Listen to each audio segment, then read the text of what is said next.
Welcome to all of you in Sanjay Pandey classes. तो आज हम स्टार्ट करने जा रहे हैं system of particles and rotational motion, chapter number 7, class 11 की फिजिक्स। ठीक है ना। तो आपका 6 चैप्टर कंप्लीट हो चुका है। Units measurement, kinematics, motion in plane, laws of motion, work energy and power, और अब उसके बाद ये हमारा चैप्टर स्टार्ट हो रहा है। वैसे तो देखा जाए तो 6 चैप्टर ही हैं। कितने चैप्टर्स हैं?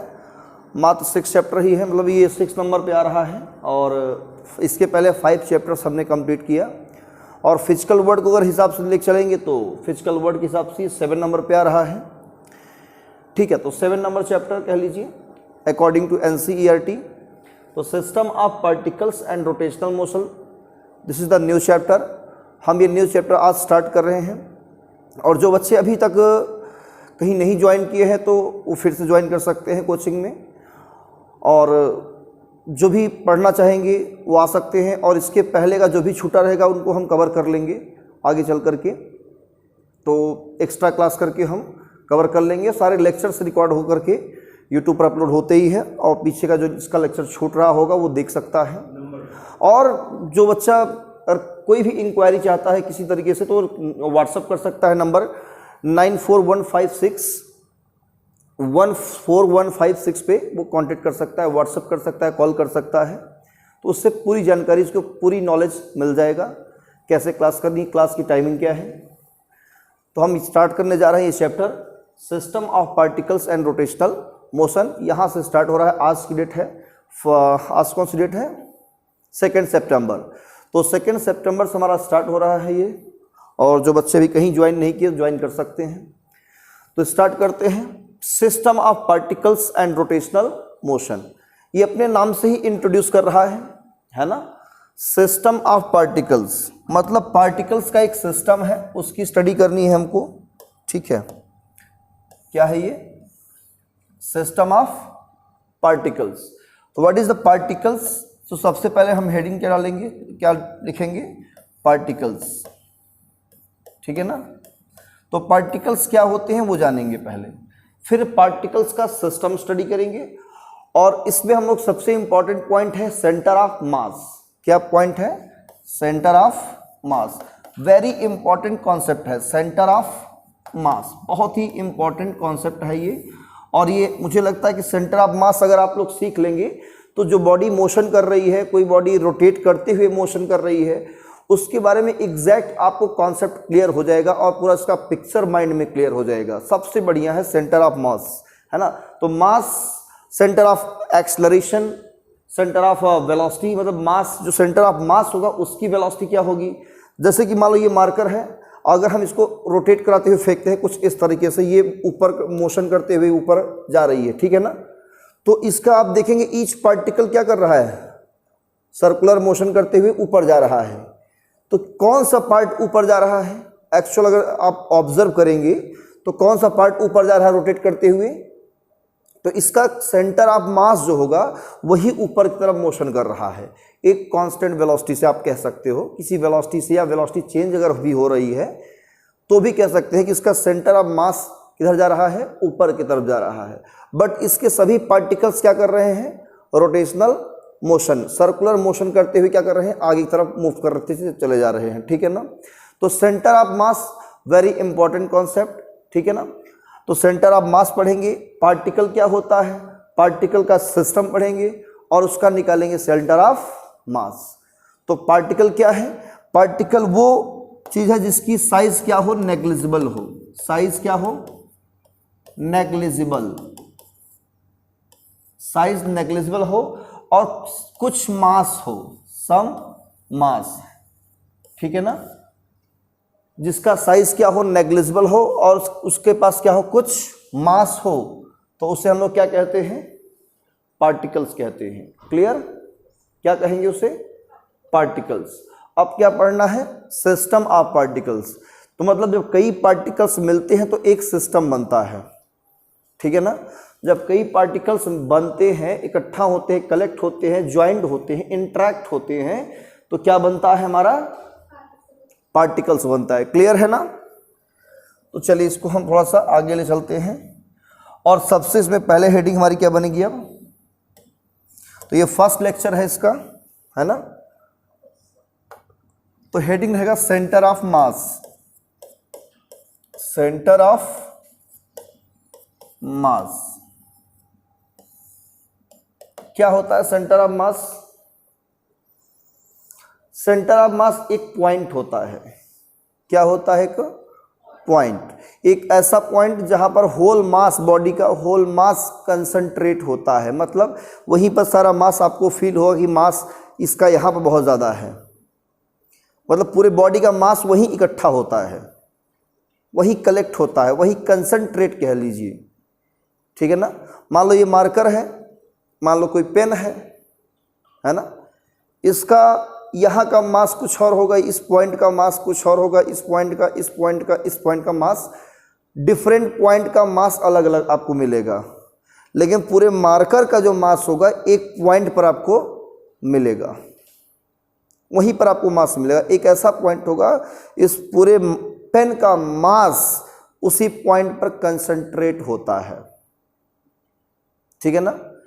तो उस पॉइंट को हम लोग क्या कहेंगे? Centre of mass. क्लियर है? बोलिए।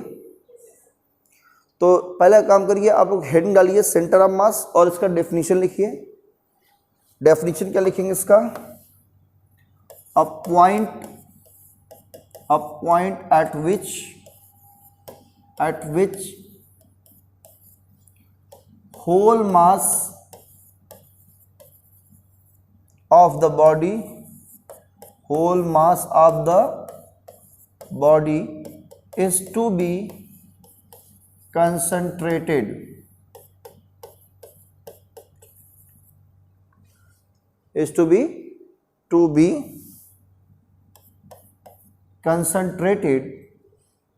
that is called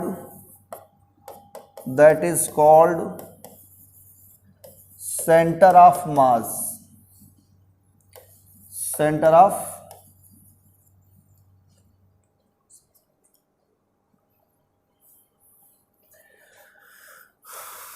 ठीक है। तो यही है आपका क्या, सेंटर ऑफ मास की डिफिनीशन, ठीक है। क्लियर है?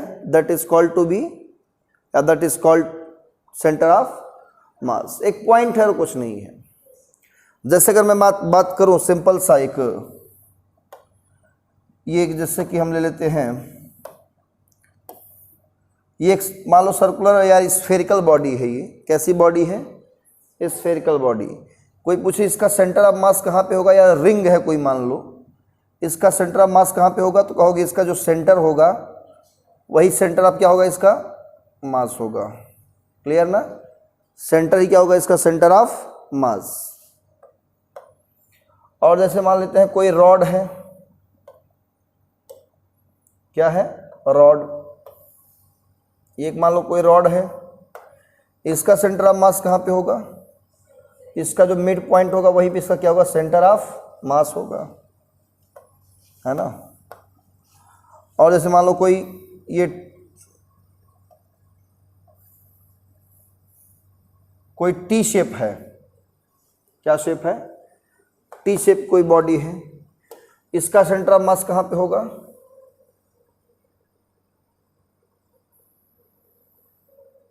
मान लो कोई बॉडी है या हैमर कह लीजिए, है ना।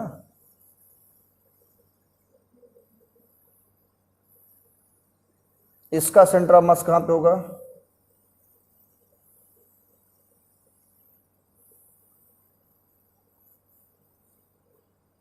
तो आप कहोगे इसका सेंटर ऑफ मास यही कहीं होगा, यहाँ पे। क्लियर है ना? तो इसका यहाँ पे कहीं पे होगा। और कुछ बॉडीज ले लेते हैं, जैसे कि ट्रायंगल ले लेते हैं।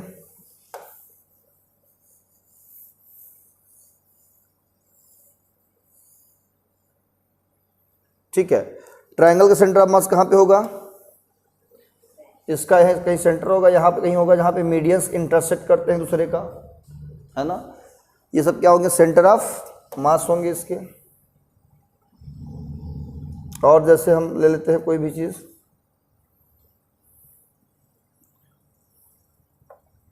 और क्या ले सकते हैं, जैसे मान लो कोई कोन है ना, क्या है, कोन। इसका सेंटर ऑफ मास कहाँ पे होगा, तो आप कहोगे इसके सेंटर से h बाई, अगर ये हाइट कितनी है h, तो h/4 हाइट पर क्या होगा, सेंटर ऑफ मास होगा। ये हाइट अगर h है तो इससे h/4 ऊपर, कहाँ से, बेस से h/4 ऊपर क्या होगा इसका सेंटर ऑफ मास। तो ऐसे डिफरेंट शेप का जो बॉडीज होती हैं सबका सेंटर ऑफ मास क्या होता है, अलग अलग होता है, ठीक है ना। तो आप इसे नोट कर सकते हैं, सेंटर ऑफ मास की डेफिनेशन। और ये कुछ डिफरेंट शेप के बॉडीज हैं।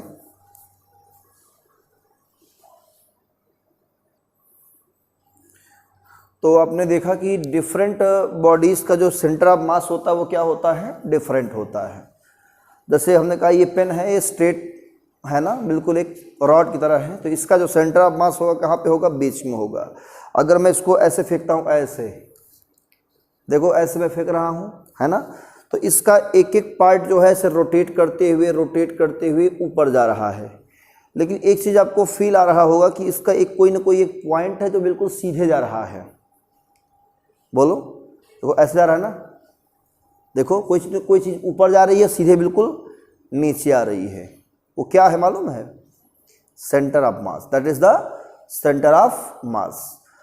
अगर कोई बॉडी रोटेट करती हुई ऐसे से जा रही है, ऐसे जा रही है, ऐसे मान लो कोई हमने ऐसे फेंक दिया, ऐसे प्रोजेक्टाइल पाथ पे ऐसे हमने ऐसे फेंक दिया, ठीक है, तो ये बॉडी यहाँ पे रोटेट करते हुए ऐसे जा रही है ना, ऐसे रोटेट करते हुए ऐसे। तो सभी बॉडी रोटेट करते हुए जा रही है ऐसे, बट इसका एक पॉइंट ऐसा है जो कि एक पैराबोलिक पाथ पे ट्रेवल कर रहा है ना। किस पाथ चल रहा है, पैराबोलिक पाथ पे। तो उसका सेंटर ऑफ मास क्या है, पैराबोलिक पाथ पर ट्रेवल कर रहा है। लेकिन जो बॉडी रोटेट करते हुए हमने ऐसे फेंक दिया ऐसे तरफ से, ये मान लो हमने ऐसे थ्रो करा दिया, ऐसे ये यूं ऐसे थ्रो किया, तो ये क्या होगा, ये ऐसे मूव करते हुए आगे तक ऐसे जाएगा और यहाँ पे गिर जाएगा, ऐसे है कि नहीं, क्लियर, ऐसे करते हुए गिर जाएगा। तो इसका एक पॉइंट ऐसा होगा जो कि एक पैराबोलिक पाथ पे ट्रेवल कर रहा है। लेकिन ईच पॉइंट क्या है इसका ईच पॉइंट सर्कुलर मोशन है। ऐसे देखिए, कभी इसका मोशन इधर है तो कभी ये ऊपर जा रहा है तो कभी ये नीचे आ रहा है ना। सभी पॉइंट्स का यानी सभी पार्टिकल्स का कहीं देखेंगे तो डायरेक्शन ऑफ मोशन वो डिफरेंट है ना। और वेलोसिटी सबकी भी बड़ी बात ये, सबकी वेलोसिटी भी क्या है, अलग अलग है। सभी पार्टिकल की वेलोसिटी क्या है, लेकिन एक फिक्स वेलोसिटी है जो कि सेंटर ऑफ मास उसी वेलोसिटी से आगे बढ़ रहा है ना। तो जो जैसे कोई मान लो कि बॉडी रोल कर रही है, मान लो ये बॉडी है रोल कर रही है, मान लो कि ये बॉडी क्या है, ऐसे रोल, ये ऐसे रोल कर रही है, फिर ऐसे रोल कर रही है, फिर यहाँ से ऐसे जा रही है, फिर ऐसे जा रही है। देखो ईच पॉइंट पर मान लो कि हाँ ये पॉइंट था, ये अभी ये ऐसे मूव कर रहा है, फिर वही पॉइंट यहाँ पहुँचा हुआ है, फिर वही पॉइंट यहाँ कहीं पहुँचेगा, वही पॉइंट कभी यहाँ पहुँचेगा, है ना। इसका डायरेक्शन क्या हो रहा है, सर्कुलर है, लेकिन ये आगे बढ़ रहा है। तो आगे कौन जा रहा है, इसका सेंटर आप ध्यान से देखेंगे तो ये ना ऊपर जा रहा है ना नीचे जा रहा है। ये पार्टिकल ए कभी यहाँ पहुँचता है, फिर कभी यहाँ, कभी यहाँ, कभी यहाँ।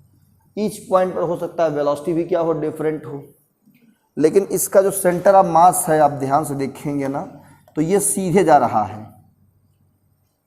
क्लियर। अगर वेलोसिटी इसकी चेंज होगी तो इस सेंटर ऑफ मास की वेलोसिटी चेंज होगी। एक्सेलरेशन होगा तो इसी का एक्सेलरेशन होगा। क्लियर ना। कहते हैं ना एक बॉल रोल कर रहा है इस स्पीड से, जो स्पीड दिया रहता है वो एक्चुअल में वो बॉल की स्पीड नहीं होती, उसके सेंटर ऑफ मास की स्पीड होती है। क्लियर ना। ध्यान रखना, उसके सेंटर ऑफ मास की स्पीड होती है। ठीक है। तो सेंटर ऑफ मास कैलकुलेट कैसे करेंगे वो हम लोग अब सीखेंगे, ठीक है ना। 2 पॉइंट्स का अगर सिस्टम बन जाए, 2 पार्टिकल का सिस्टम बन जाए, तो उसका सेंटर ऑफ मास कैसे कैलकुलेट करेंगे। तो हेडिंग डाल दीजिए, centre of mass of a system, centre of mass of a system of 2 particles. कितने पार्टिकल्स? 2 पार्टिकल्स। 2 पार्टिकल्स हैं, है ना, उनका एक सिस्टम है और उस सिस्टम का सेंटर ऑफ मास क्या होगा।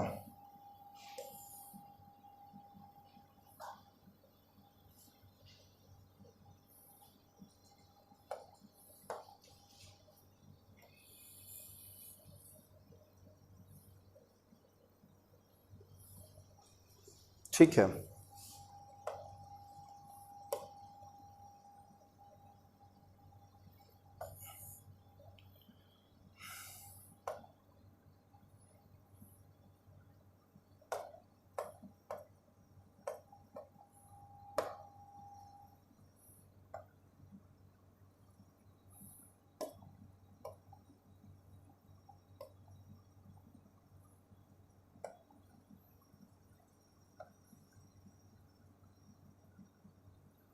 देखो एक पार्टिकल ये है और दूसरा पार्टिकल ये है, ठीक है ना। इस पार्टिकल को हमने नाम दिया ए, इस पार्टिकल का नाम दिया बी, और इन दोनों को जो मिलाने वाली लाइन ज्वाइनिंग है वो ये है। क्लियर? ये 2 पार्टिकल का सिस्टम बन गया है। तो ये पार्टिकल ए और बी बहुत नज़दीक है, मैं आपको जूम करके दिखा रहा हूं। दोनों पार्टिकल कुछ ऐसे हैं, ठीक है ना।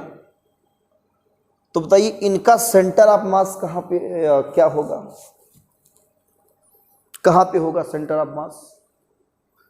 तो आपको देखने को, अगर देख रहे हैं तो आपको ये लग रहा होगा इसका सेंटर ऑफ मास कहीं यहाँ बीच में होगा। बोलो, होगा ना। तो इसका जो सेंटर ऑफ मास होगा यही कहीं बीच में होगा, सी, ठीक है ना। इस पार्टिकल का मास अगर हम कह देते हैं m1 है, क्या है, और इस पार्टिकल का मास m2 है, और O से A तक की डिस्टेंस, O से B तक का डिस्टेंस आपको दिया हो, ये डिस्टेंस मैंने कह दिया r1, क्या कह दिया r1, और ये कह दिया r2, ठीक है।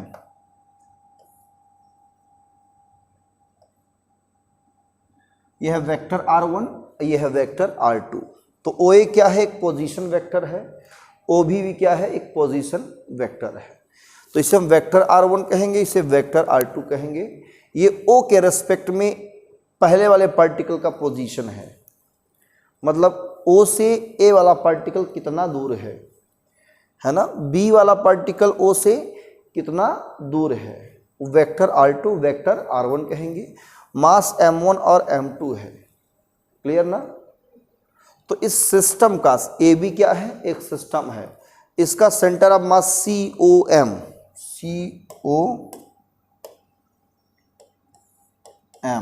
ये है बीच में। तो इसका लोकेशन क्या होगा, कहाँ से, O से। तो ये लोकेशन हमें पता करना है, ये कितना होगा, कहाँ से, यहाँ से, ठीक है ना, ओरिजिन से। तो हमें ये निकालना है। अब इसे हम क्या लेट कर लेंगे, इसे हम लेट कर लेंगे वेक्टर R। क्या लेट कर लेंगे इसे, वेक्टर R, ठीक है ना। R और साथ में यहां लगा देंगे CM, क्या लगा देंगे, CM, RCM। तो हमें ये RCM निकालना होता है। तो इसके लिए फार्मूला आपको डायरेक्टली याद रखना है, आरसीएम। आरसीएम ये निकालेंगे कैसे, M1R1 plus M2R2 upon M1 plus M2, ठीक है ना। ये फार्मूला होता है सेंटर ऑफ मास का, जो एग्जैक्ट लोकेशन है वो निकालने का फार्मूला यही होता है। RCM equal to M1R1 plus M2R2 upon M1 plus M2।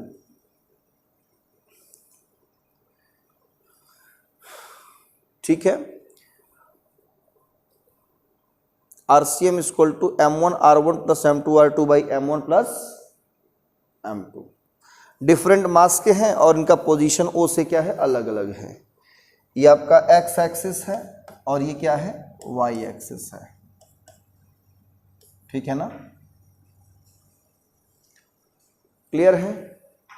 तो ये एक तरीका है सेंटर ऑफ मास निकालने का। मतलब हम सेंटर ऑफ मास तो पता है एक पॉइंट होता है, लेकिन हमको पॉइंट थोड़ी निकालना होता है, हमें उस पॉइंट का लोकेशन पता करना होता है। क्या पता करना होता है, लोकेशन, है ना, कितना दूर है किसी न किसी रेफरेंस पॉइंट से। तो यहाँ ओरिजिन क्या है, एक रेफरेंस पॉइंट है कि नहीं बेटा, क्लियर।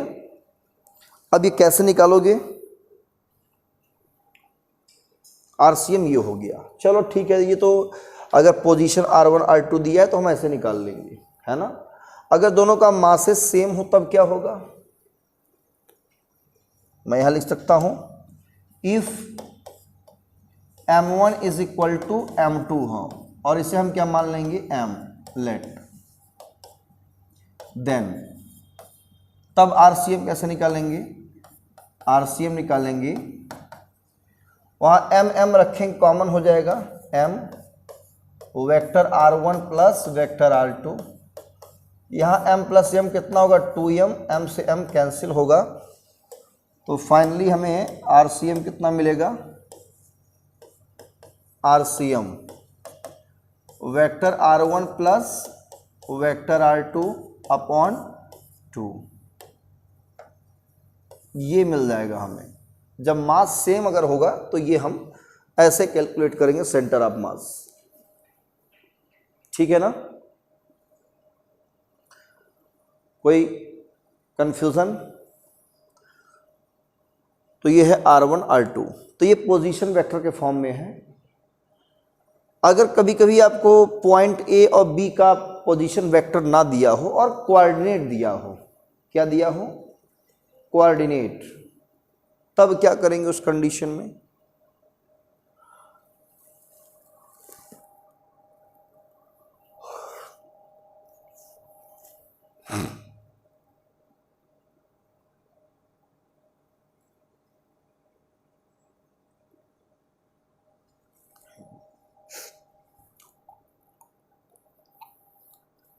नोट कर लिया, याद रहेगा ना ये फार्मूला, इस पर सवाल लगाएंगे हम लोग न्यूमेरिकल्स, ठीक है।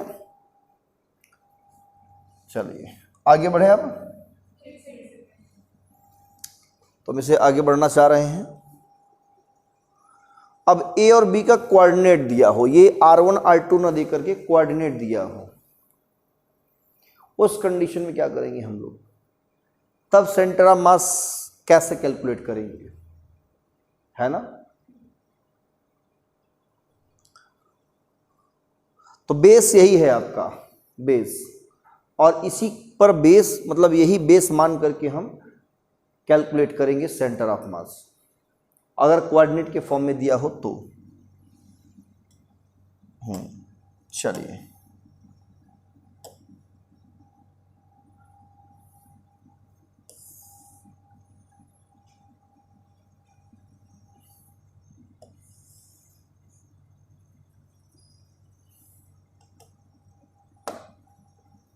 यह है एक्स डायरेक्शन और ये है वाई डायरेक्शन, ये आपका ओरिजिन है। हमने 2 पॉइंट ले लिया यहाँ पे,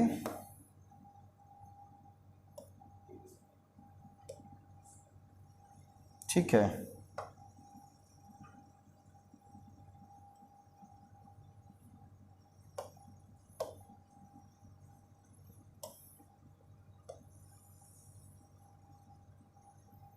ठीक है, ये पार्टिकल आपका है ए और ये पार्टिकल है बी। इसका मास कितना है m1 और इसका मास क्या है m2। यहाँ कोऑर्डिनेट दिया है इसका x1, y1 और इसका कोऑर्डिनेट दिया है x2, y2। तो अब बताओ इसका सेंटर ऑफ मास कहाँ होगा, तो कुछ सेंटर ऑफ मास कहोगे यहीं कहीं होगा, है ना, सेंटर ऑफ मास यही कहीं होगा, है ना। ये सेंटर ऑफ मास होगा इसका, इसे हम लोग क्या कहेंगे COM, सेंटर ऑफ मास। तो इस कंडीशन में सेंटर ऑफ मास कैसे कैलकुलेट करेंगे अगर कोऑर्डिनेट दिया हो तो। आपको यहाँ से ये डिस्टेंस नहीं पता है, ये भी डिस्टेंस नहीं मालूम है, तो ऐसे कंडीशन में क्या करेंगे, कोऑर्डिनेट दिया है तो कोऑर्डिनेट की फॉर्म में लाएंगे। किस फॉर्म में लाएंगे, हाँ ध्यान रखना। तो ये सेंटर ऑफ मास कितना होगा आपका XCM, YCM, क्लियर। ये सेंटर ऑफ मास बताएंगे इस फॉर्म में। अब XCM कैसे निकालेंगे, XCM निकालेंगे m1x1 plus m2x2 upon m1 plus m2। ऐसे YCM निकाल लेंगे m1y1 plus m2y2 upon m1 plus m2, ठीक है ना। ऐसे हम लोग निकाल लेंगे, क्लियर है, बोलो सही है ना। तो इसे दो पार्टिकल के लिए है, अगर तीन पार्टिकल हो तब क्या होगा, m3x3 हो जाएगा, यहाँ पे भी m3y3 हो जाएगा, अपॉन नीचे m2 हो जाएगा, है ना। तो हम यहाँ डायरेक्टली एक फार्मलाइज जनरलाइज कर देते हैं, for n particles, for n particles XCM अगर निकालना है आपको m1x1 plus m2x2 plus dot dot dot dot upon m1 plus m2 plus m3 plus, है ना, plus dot dot dot dot.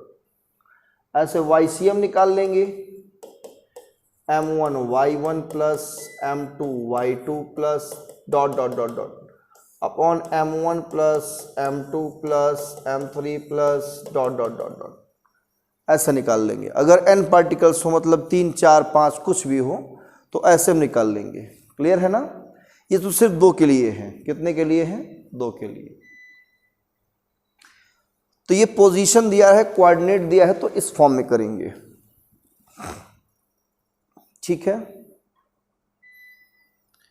कभी कभी वेलोसिटी की फॉर्म में दिया रहेगा, तब क्या करेंगे, सोचिए जरा सा, है ना। वेलोसिटी के फॉर्म में, मतलब सेंटर ऑफ मास का वेलोसिटी निकालना है, तब कैसे निकालेंगे, तो जो हमने पहले फार्मूला पढ़ाया था आपको उसी का यूज करेंगे, है ना, सेंटर ऑफ मास की वेलोसिटी। तो आज हमने स्टार्ट कर दिया है आपका system of particles and rotational motion, जिसका पहला टॉपिक क्या है आपका सेंटर ऑफ मास, और वेरी इंपॉर्टेंट है ये पढ़ना आपके लिए।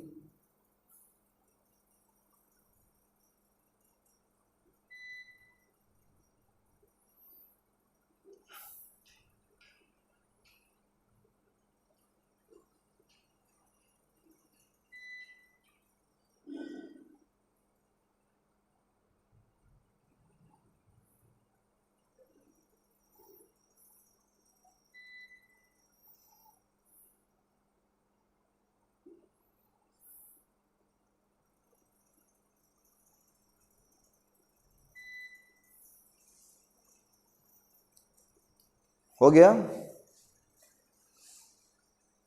तो आज हम थ्योरी पढ़ेंगे सेंटर ऑफ मास की, और फिर करेंगे इस पर न्यूमेरिकल, ओके। और तब स्टार्ट करेंगे रोटेशनल मोशन क्या होता है और रोटेशनल मोशन की इक्वेशन कितने होते हैं। रोटेशनल मोशन को हम एंगुलर मोशन भी कहते हैं, और वो पढ़ने के बाद हम स्टार्ट करेंगे, तब इसमें जो रूल्स हैं, लॉज हैं, किसकी वजह से रोटेशनल मोशन हो रहा है, वो सारे कॉन्सेप्ट सीखेंगे, ठीक है ना। तो पहले सेंटर ऑफ मास कैसे निकालेंगे वो सब सीखेंगे, कभी कभी इसके क्वेश्चन भी आ जाते हैं, ये मैकेनिक्स का पार्ट ही है। तो अब हेडिंग रहेगा आपका वेलोसिटी, क्या रहेगा heading, velocity of centre of mass, velocity of centre of मास।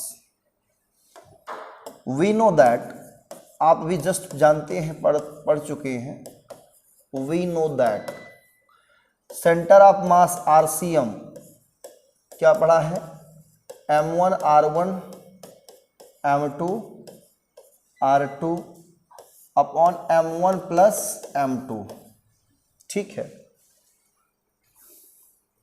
ये आप पढ़ चुके हैं। इसी का हम टाइम के साथ में अगर हम क्या करें, टाइम के रेस्पेक्ट में डिफरेंशिएट कर दें, क्या कर दें, डिफरेंशिएट यूजिंग डिफरेंशिएटिंग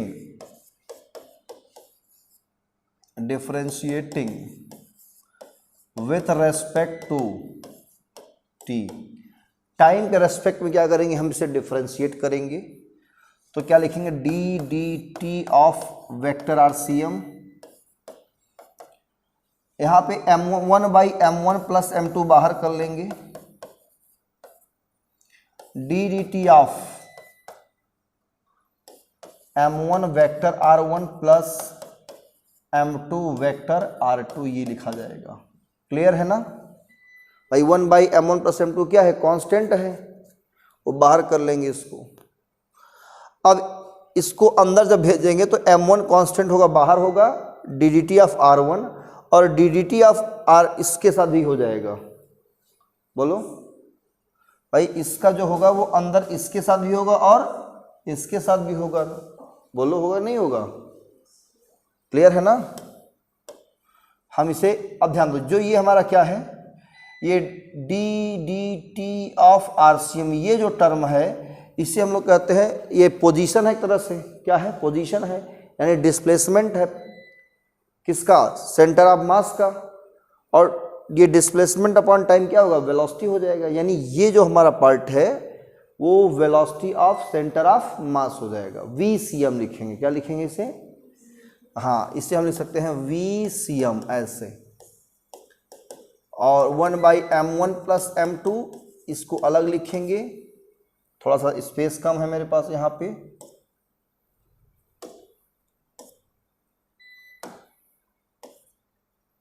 ठीक है। तो ऊपर मैं इस साइड इरेज करूंगा,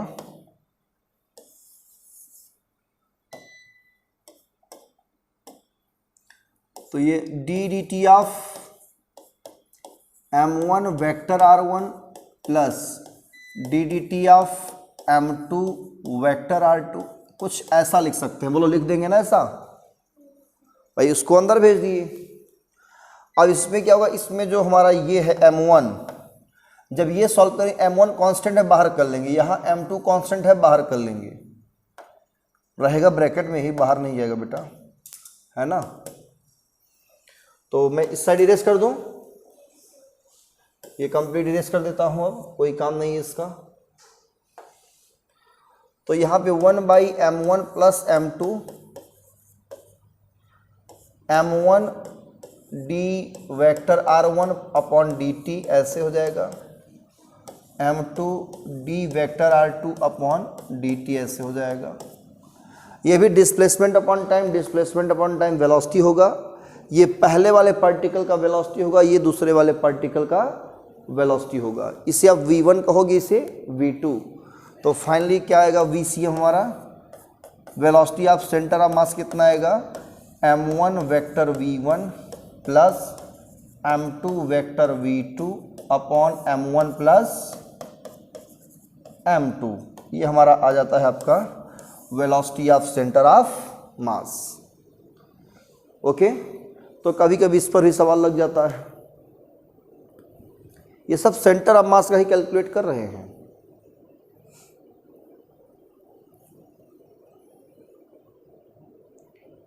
क्योंकि हम सिस्टम ऑफ पार्टिकल्स पढ़ रहे हैं, तो पार्टिकल्स वो है जिसकी साइज नेग्लिजिबल हो, जो a body which have negligible size and having some mass, that is called to be particle. और सिस्टम ऑफ पार्टिकल मतलब जब कई पार्टिकल्स इंटरेक्ट होते हैं तो वो क्या बनते हैं, एक सिस्टम बनते हैं। तो उसी सिस्टम का क्या निकालते हैं हम लोग, सेंटर ऑफ मास निकालते हैं, और वही पढ़ रहे हैं। सेंटर ऑफ मास जब भी निकालेंगे किसी न किसी रेफरेंस पॉइंट से निकालते हैं। मतलब हम एक्स वाई प्लेन अगर लेते हैं तो उसका जो ओरिजिन होगा वो क्या होगा, आपका रेफरेंस पॉइंट होगा। क्लियर ना? तो ऐसे ही निकालते हैं सेंटर ऑफ मास, और उसका डिफरेंशिएट कर देते हैं तो हमें velocity of centre of mass मिल जाता है। क्लियर? कोऑर्डिनेट के फॉर्म में दिया तो कोऑर्डिनेट के फॉर्म में निकालेंगे, और जनरली अगर पोजीशन वेक्टर दिया है तो हम वो निकालेंगे। अब अगर आपसे पूछ ले centre of mass of acceleration, मतलब एक्सलरेशन का सेंटर ऑफ मास निकालना है, तो क्या करेंगे, इसका भी हम डिफरेंशिएट कर देंगे। ठीक है ना? तो इसको बनाइए इक्वेशन नंबर क्या, फर्स्ट।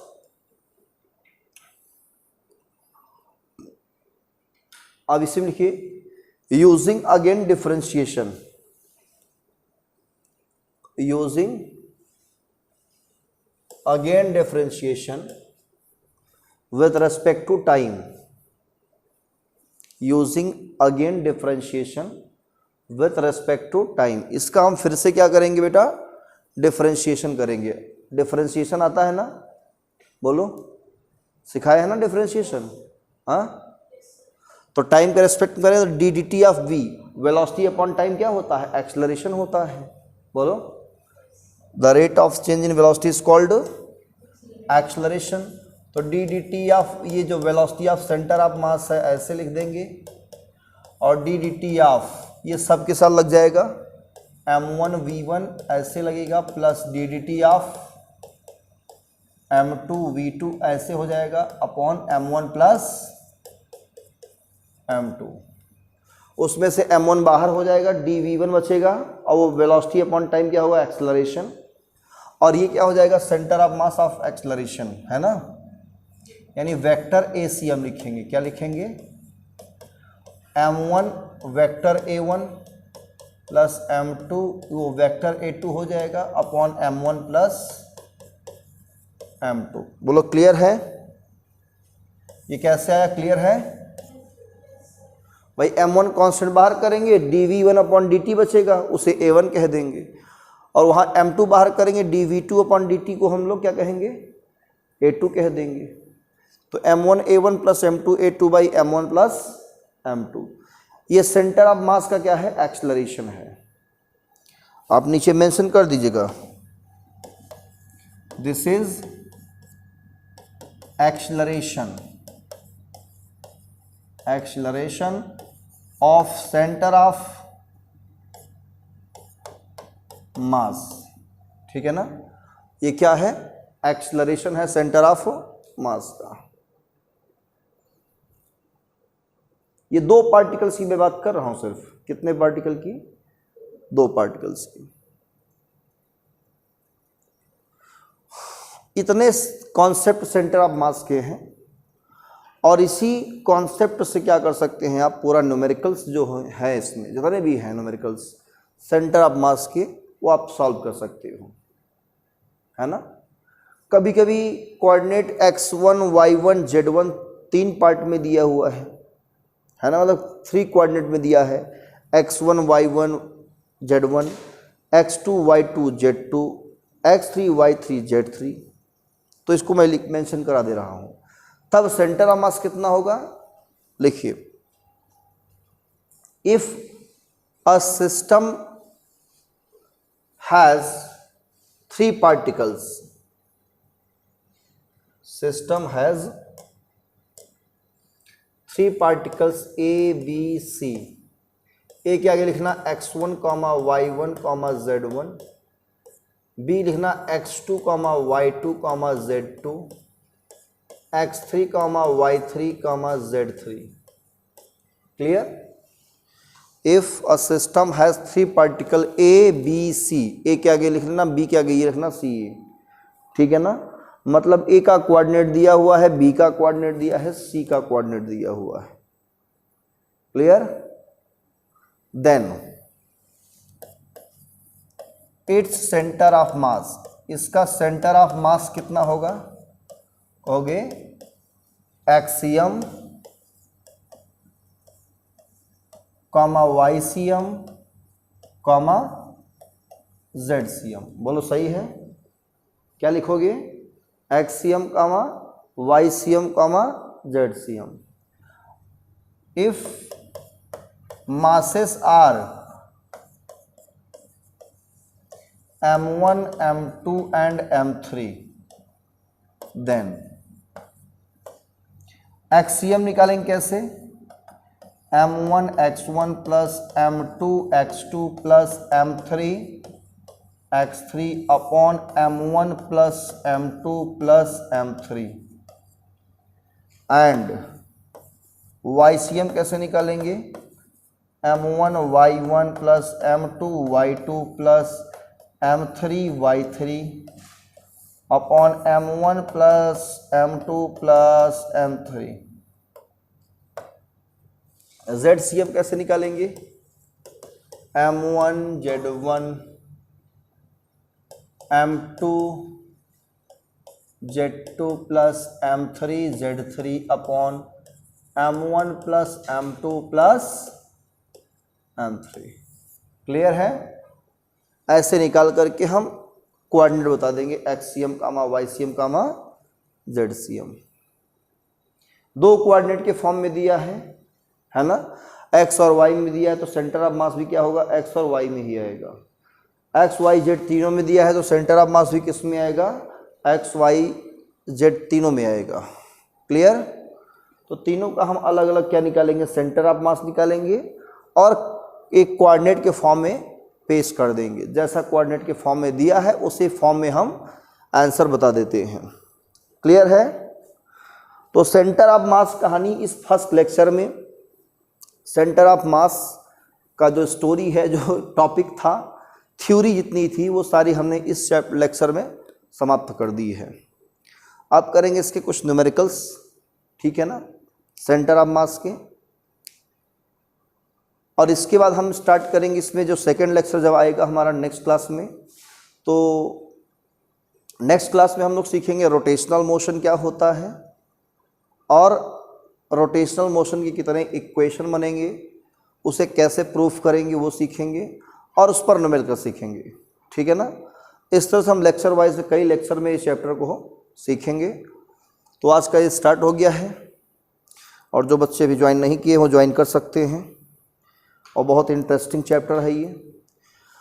और ज़्यादा डिटेल जानकारी करना है तो मोबाइल नंबर 9415614156 पे कांटेक्ट कर सकते हैं आप सब, व्हाट्सअप कर सकते हैं, कॉल कर सकते हैं, डिटेल्स में नॉलेज जानकारी मिल जाएगी। तो सेंटर ऑफ मास क्लियर हुआ आप सबका? तो यही है सेंटर ऑफ मास। इतने ही फार्मूले से हम लोग एक एक सवाल सॉल्व कर लेंगे, कोई दिक्कत नहीं होगी। ठीक है ना? तो आज के सिर्फ लेक्चर में इतना ही। इसके आगे जो हम नया टॉपिक होगा और नेक्स्ट लेक्चर में डिस्कस करेंगे। तब तक पढ़िए। All the very best. Thank you.